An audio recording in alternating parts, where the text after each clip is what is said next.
Yo me metí acá para despertar leones. ¡Quiero escuchar a Agustín! ¡Viva la libertad, carajo!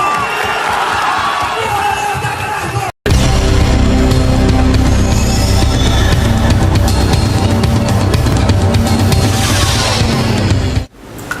La charla de hoy va a tener básicamente dos partes.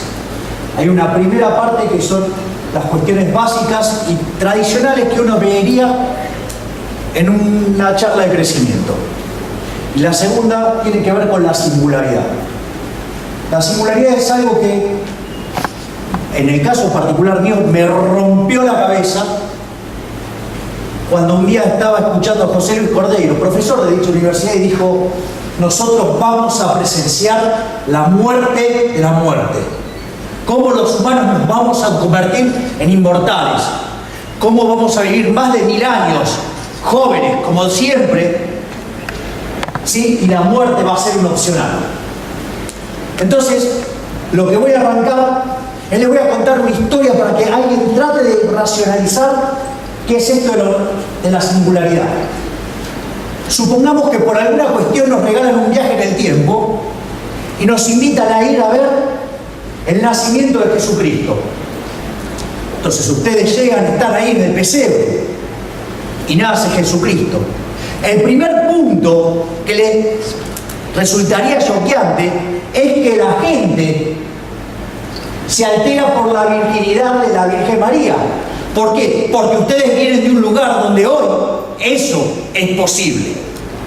No solo eso, sino que frente a la enorme alegría que les da haber presenciado semejante evento, salen a pasear por Belén. Cuando ustedes salen a pasear por Belén, descubren que la gente vive 25 años y ni les cuento cómo andaban vestidos. Entonces, ¿qué hacen? Para transmitirle optimismo del lugar de donde ustedes vienen, le empiezan a decir que ustedes vienen de un lugar que hay gente que ya les cuadruplica la edad, que por ejemplo existió alguien llamado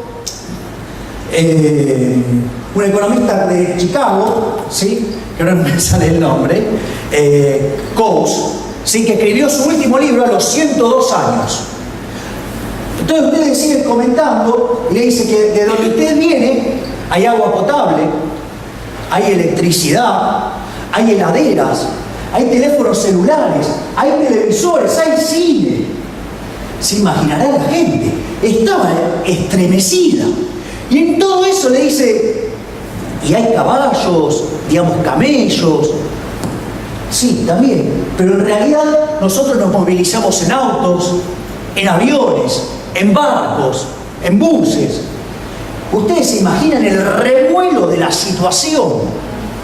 Entonces, a todo esto se hace de noche, una hermosa luna llena. Dice, y dentro de 1969 años llegamos a la luna. ¿Ustedes qué creerían que pensaría esa gente de ustedes al contarle todo eso? Por lo menos que están locos.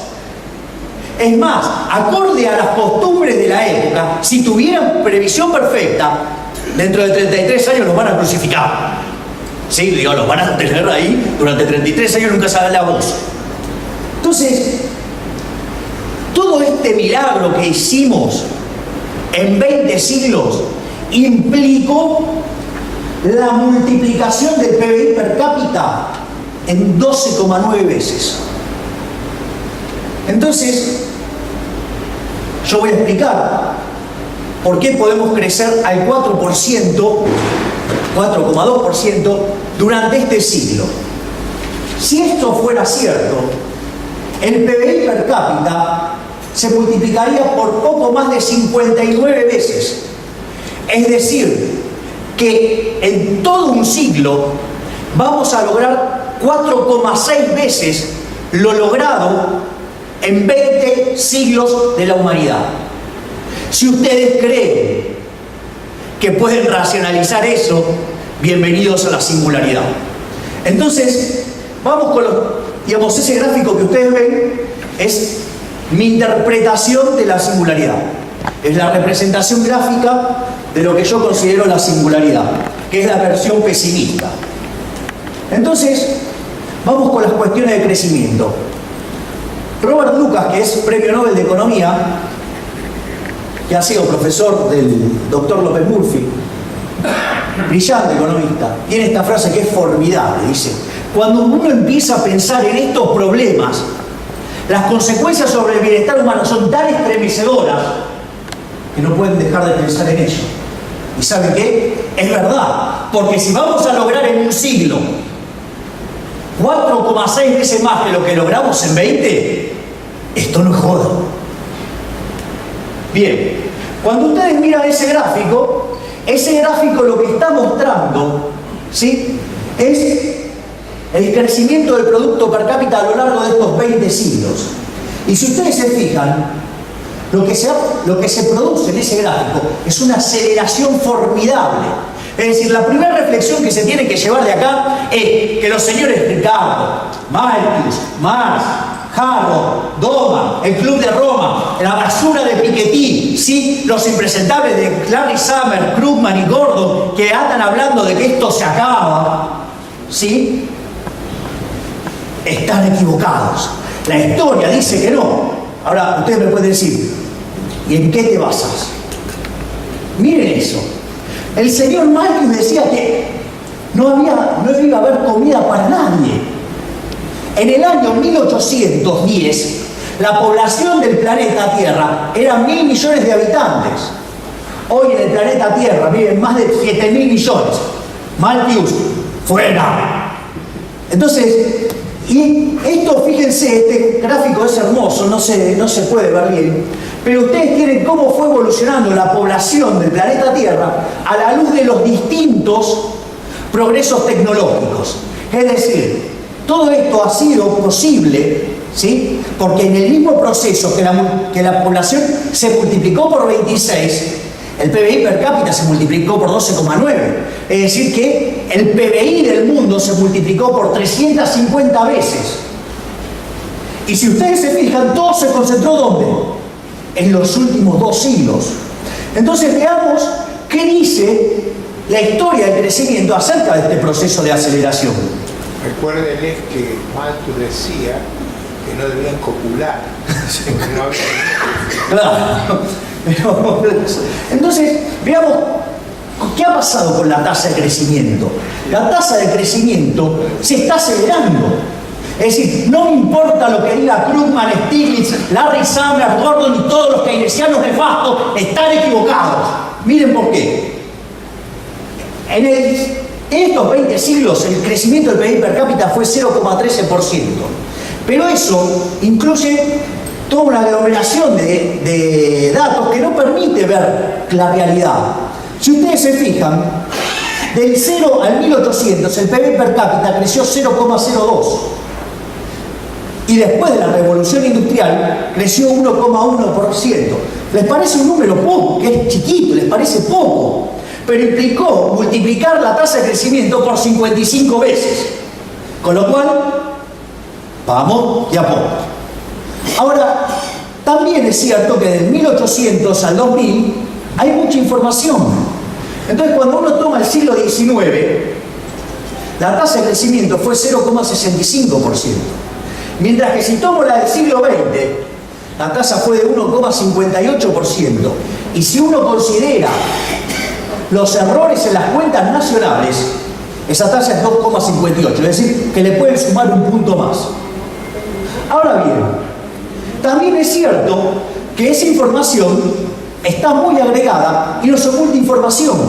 Y cuando ustedes se fijan, en la primera parte del siglo XX crecimos 1,06%, mientras que en la segunda parte crecimos 2,1%, o corrigiendo por el problema de las estadísticas, las cuentas nacionales, 3,1%. Es decir, en el último siglo hicimos casi el 75-80% de todo el crecimiento de la historia. Y en especial lo hicimos durante la segunda parte del siglo XX. Y además, ¿sí?, como si esto fuera poco, aparecen estos impresentables del estancamiento secular, decir que nos va mal. Y a pesar de que estamos digiriendo una brutal crisis que hubiera sido peor que la crisis del 30, el PBI per cápita del mundo crece al 3%. Y recuerden que además las cuentas nacionales nos roban un punto. Es decir, que pensar que podemos crecer al 4% no es optimista, es algo razonable. Es decir, que la singularidad puede estar mucho más cerca de lo que se imagina. Para ponerlo en términos de cuánto tiempo se tardaba para duplicar el PBI, si tomamos todo lo que va del 0 al 1800, eran 3.500 años prácticamente. ¿Sí? Si tomamos el 1800 al 1900, serían 106.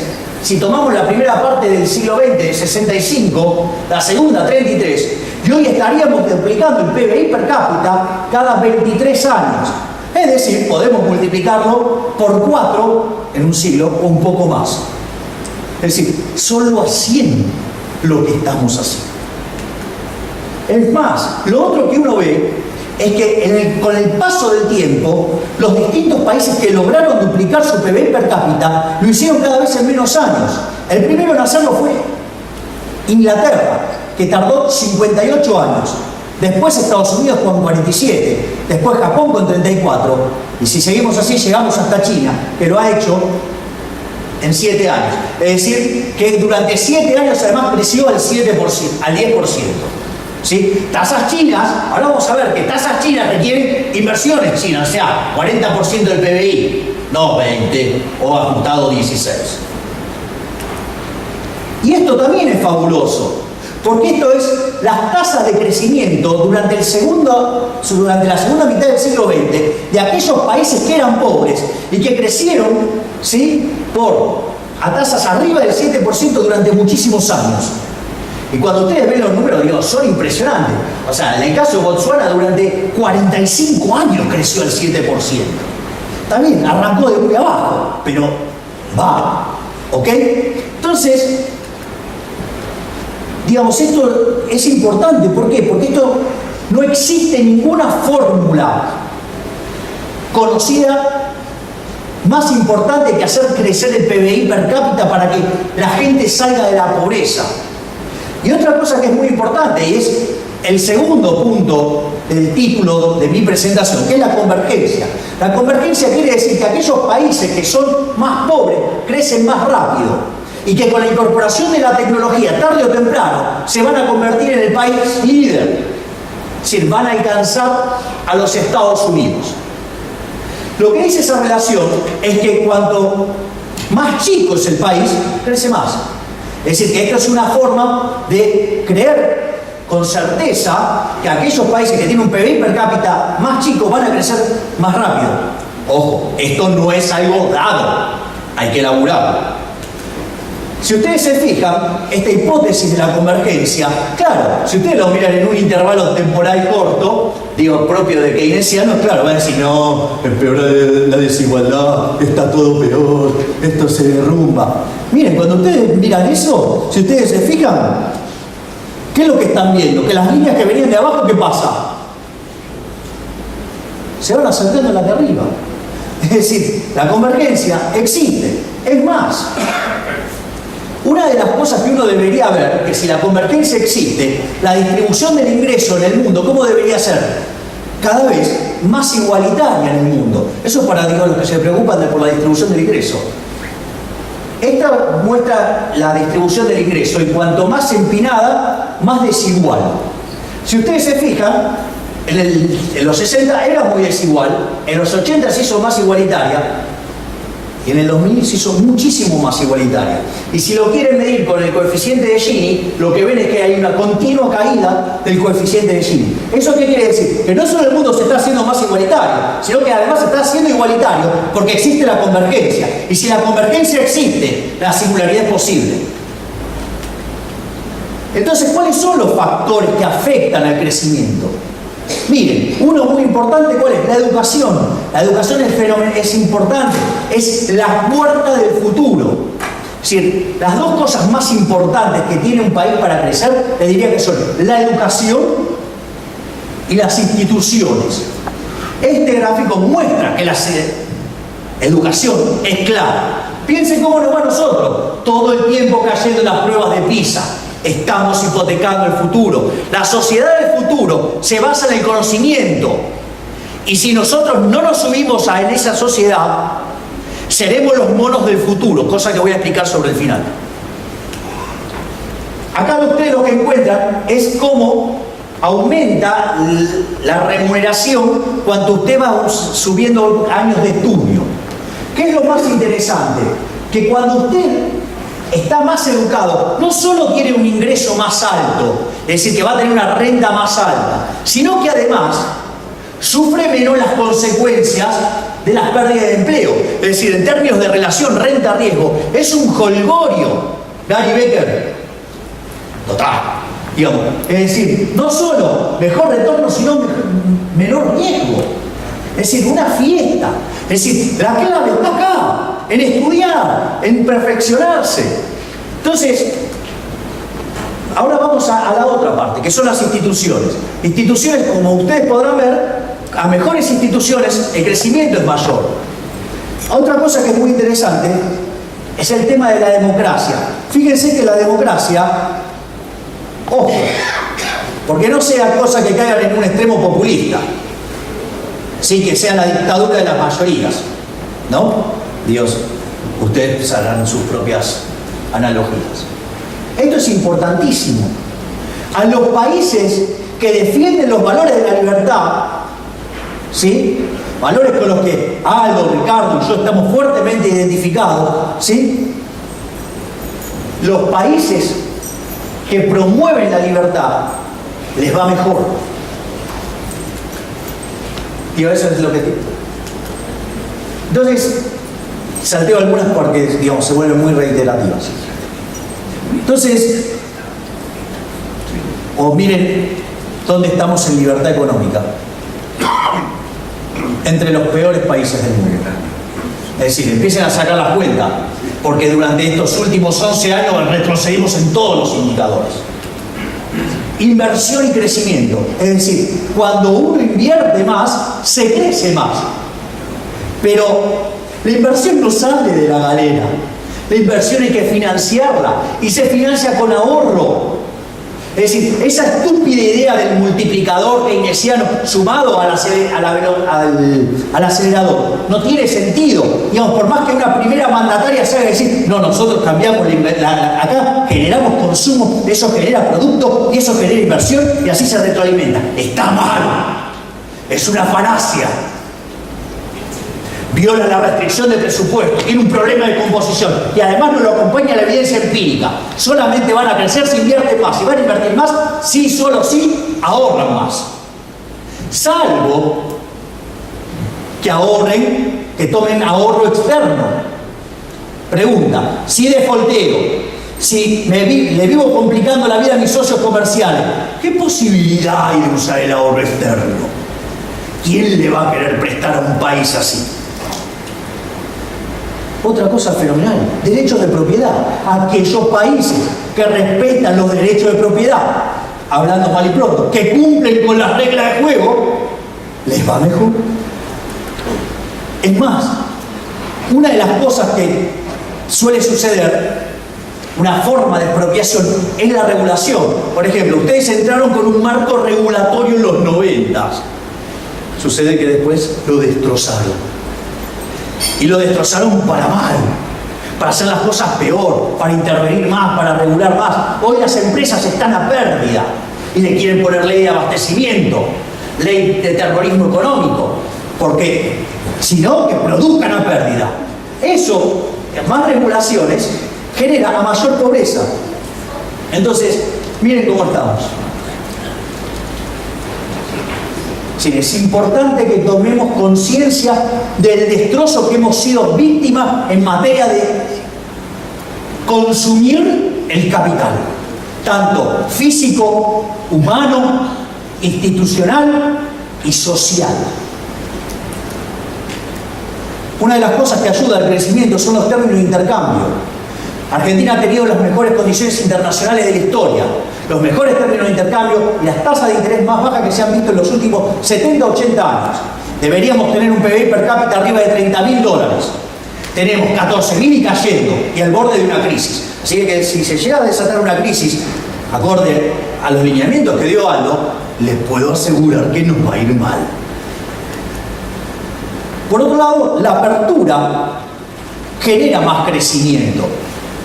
Argentina no ha hecho otra cosa que destrozar nuestras relaciones comerciales, conduciéndonos a cada vez más cerrazón. Ahora, digo, así suena abstracto. Vamos a ponerlo en dinero. Esto, digamos, es en unidades viejas, de 1990, pero no importa. Pues fíjense que un país abierto tiene un PBI per cápita 9 veces mayor que un país que ha estado cerrado. Es decir, cuando hablan y levantan las banderas del proteccionismo, digo, ¿quién es la máxima defensora acá? Débora Giorgi. Débora Giorgi nos está condenando a la pobreza, nos condena a menores salarios, a peores bienes, a una vida miserable. Gasto público y crecimiento. Imagino que si acá estuviera Kicillof terminó con los guantes. Porque evidentemente, ¿sí? Digamos, más gasto público es menos crecimiento. Menos crecimiento. Friedman decía, hay 4 formas de gastar. Usted puede gastar la propia o la ajena. Y la puede gastar en usted o en otros. Cuando usted gasta la suya en usted mismo, usted se fija de cuidar cada mango, que le rinda, cada peso le rinda. Cuando usted tiene que usar la suya para pagarle algo a otro, va a minimizar el costo. Cuando usted tenga que gastar la de otro, usted, gran banquete. Ahora, ¿cuál es la peor combinación? Gastar la ajena en terceros. Es decir, el benefactor social, es decir, el gasto público. Por ende, más gasto público llevan a menor crecimiento. Adivinen qué hizo este gobierno en esta década. De 20 y pico % lo llevó a casi el 50%. Inflación. Yo que sepa, esa dice que más inflación trae menos crecimiento. Solamente en este lugar se pudo haber escuchado que la inflación era una consecuencia del alto crecimiento. Un disparate. Crecimiento no es que crezca la demanda, el crecimiento es que se expanda la oferta, y cuando se expande la oferta los precios caen, no suben. Es decir, a Newton no es que se encontró con la ley de la gravedad cabeceando la manzana. Se le cayó, no la cabeceó. Es decir, ¿o acaso creen que tenía hábitos de Martín Palermo? Entonces, y este gráfico es formidable, porque este gráfico muestra cuánto le cuesta a una economía en términos de crecimiento cuando hace macanas. Entonces, cuando usted tiene una inflación alta, usted pierde 3 puntos de crecimiento, que es la diferencia entre la política buena y la política mala. Cuando usted tiene mercado negro, ahora blue, ¿sí?, le cuesta 2 puntos. Cuando usted tiene sobrevaluación cambiaria, le cuesta unos 7. Cuando tiene poca profundidad financiera, le cuesta 1 punto. Cuando tiene mucho déficit fiscal, le cuesta 1,5 puntos. Y cuando cierra la economía, le cuesta 1,5 puntos. Nos anotamos en todas. No nos faltó ninguna. Entonces, esto, digamos, ¿cuáles son los pilares para que una economía sea competitiva? Instituciones. No dejamos institución por destruir. Infraestructura. Les propongo que se suban a un auto que vaya a 300 kilómetros por hora y agarren una ruta nacional. Estabilidad macroeconómica. Estancamiento. Déficit fiscal. Inflación. Mercados negros. En mi manual eso no es estabilidad. Eso es una cosa complicada. Capital humano básico. Las pruebas de PISA no paramos de caer. Digo, si quieren pueden ir a los incrementadores de la eficiencia, pero ya estamos a 200 años luz de los básicos. Es decir, esta década ha sido lo peor que le ha pasado a la historia argentina, salvo lo que pasó a mediados del siglo XX, que fue donde se inició el primer proceso y este se vino a completar. Entonces ahora, esa es mi caricatura. Digamos, le hizo una de las chicas que trabaja conmigo. Entonces ahora es, mientras que nosotros estamos metidos en este camino miserable que nos lleva a la pobreza, hay un mundo distinto afuera, que fue con el que arranqué, es el que el mundo crece, que al mundo le va bárbaro. ¿Sí? De hecho, junto a Venezuela no paramos de perder posiciones en América Latina. La propia Bolivia coloca deuda más barata que nosotros. Somos un escándalo a nivel mundial en materia de crecimiento. Teníamos a mediados del siglo XX un PBI per cápita que era 97% del de Estados Unidos. Éramos uno de los 5 países grandes del mundo. Hoy tenemos un PBI per cápita que es 20% del de Estados Unidos. Y es más, si seguimos así, vamos a un PBI per cápita de menos de 7, es decir, nos vamos a volver en un país pobre. En el año 70 teníamos un PBI per cápita más alto que el de Japón. A mediados de los 70 teníamos un PBI que era per cápita, que era 5 veces el de Chile. Hoy el de Chile es el 50% más grande que el nuestro y legítimamente. Es decir, somos un escándalo en la historia del crecimiento. Todos convergen, salvo nosotros. A ver, también está el escándalo venezolano. Tienen $1 millón por habitante abajo en la tierra. Y se la rebuscaron para no tener ni papel higiénico. Entonces, digamos, frente a esta situación, la realidad es que todo parece muy negro. Y la verdad es que podemos cambiar. Podemos cambiar si cambiamos las instituciones, podemos cambiar si nos educamos y le damos en serio a la educación. No que regalo títulos, que no pongo aplazos. No, educándonos en serio. Entonces, mi argumento es, si nosotros tomáramos esa senda, podríamos llegar a subirnos en el tren que conlleva a la singularidad, que puesto en otros términos sería prácticamente como volver al paraíso. Entonces, lo primero que voy a explicar es qué es una singularidad. Una singularidad es algo que ustedes saben que existe, pero no tienen ni la menor idea de cómo es. O sea, para ponerlo así fácil. Ejemplo físico, ¿cuál es? Un agujero negro. ¿Y qué es eso? Está ahí, digo, ¿qué es eso que hay ahí adentro? ¿Sí? Entonces tengo alguna conjetura. Una singularidad matemática es aquella que es dividir por cero. En realidad no es que no se puede dividir por cero, el problema es que no sabemos. Por eso es una singularidad. Y en física, ¿sí? Ya lo sé, es mandatorio que si algo no se puede probar que sea imposible, entonces hay que trabajar por sobre la posibilidad. Bueno, entonces la humanidad se caracteriza por 5 épocas. Primero, ¿qué fue lo que existió después del Big Bang, ¿no? Que es la época 1. Aparecieron la física y la química, es decir, aparecieron los materiales, aparecieron, digamos, las cosas que vemos sobre la Tierra. Después, en la época 2, digamos, se evolucionó, ¿sí? Y aparecieron, ¿qué? Los animales. Y con eso, ¿qué apareció en el medio? Apareció el ADN. Una vez que apareció el ADN, ¿sí? ¿Apareció qué cosa? Apareció el cerebro. ¿Sí? Apareció el cerebro. Luego del cerebro, ¿sí? Cuando el Homo sapiens evoluciona y se vuelve el Homo sapiens sapiens, aparece ¿qué cosa? El pulgar. Y el pulgar es el inicio de ¿qué cosa? De la tecnología. La etapa que le sigue, ¿sí? Es la aparición de la singularidad. La singularidad tecnológica se va a dar en aquel momento donde las computadoras logren duplicar o logren pasar lo que se llama el test de Turing. El test de Turing es cuando ustedes estén frente a una máquina y un humano y no puedan separar quién es quién.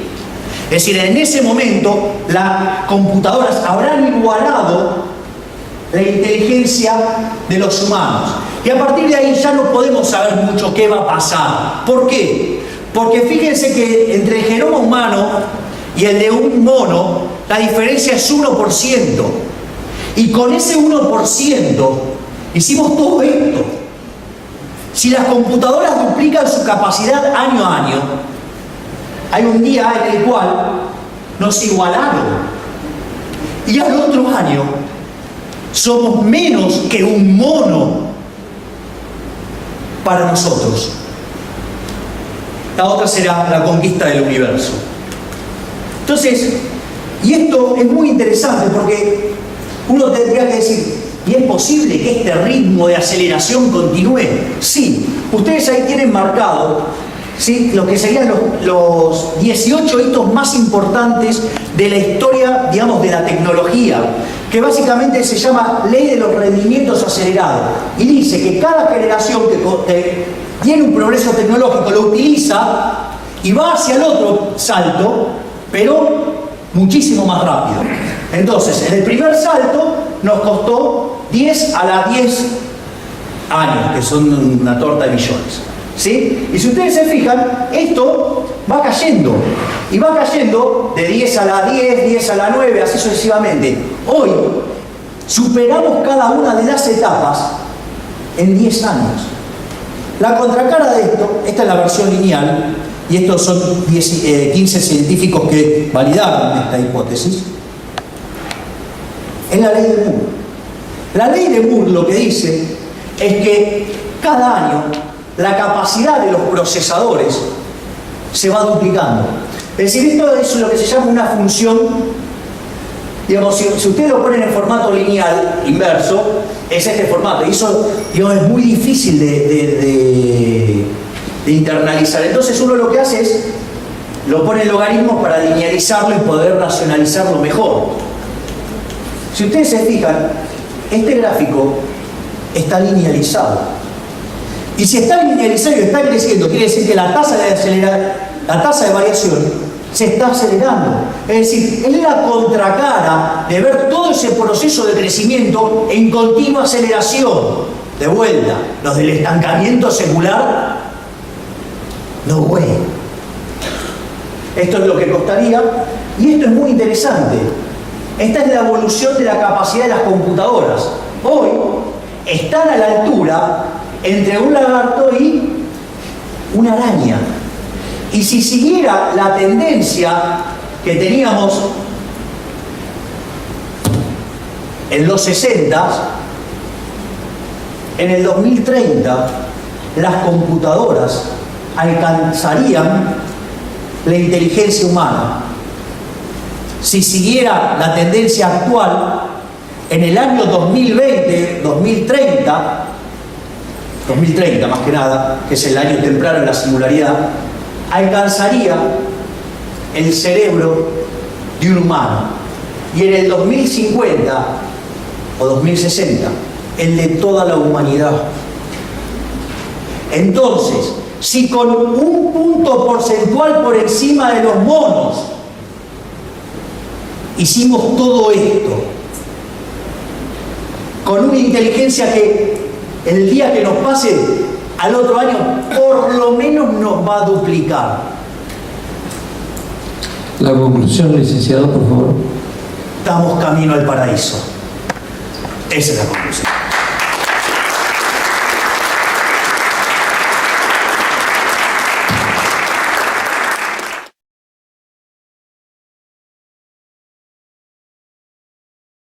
¡Zurdos, hijos de puta, tiemblen! ¡La libertad avanza! ¡Viva la libertad, carajo! ¡Vamos!